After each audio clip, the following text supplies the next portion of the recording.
In this video, we'll go through the personal preferences options for managers, how you can check your work contact information, set a quiet period, and divert notifications when going on holiday.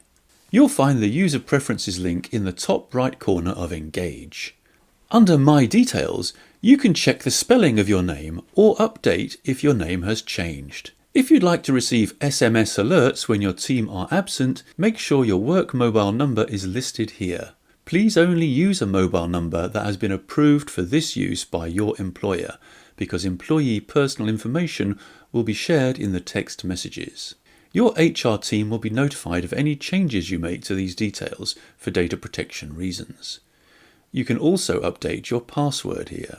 The next section sets your notification preferences. If you'd like to set a quiet period, you can do so here. For example, I only want to receive notifications between the hours of 6 AM and 8 PM, so that's what I'll select here. This means that after 8 PM, all notifications will be held on the server and sent to me only after 6 AM.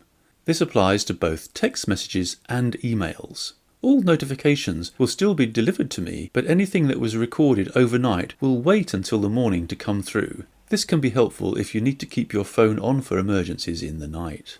Finally, if you're going on holiday, it might be a good idea to forward your absence alerts to a colleague. You can set your holiday dates any time in advance, as soon as you know when you will be away and who will cover for you. If your deputy already receives copies of the absence alerts, you can simply suspend all your notifications, so your inbox is not full of absence alerts when you come back. If your deputy doesn't normally get notified, you'll want to forward your alerts to them. You can select a pre-approved manager-level user in this field as the new recipient. If the person's name is not listed, please contact your HR team to discuss promoting them to manager status. Do note that forwarding the alerts does not grant your colleague full access to the absence records.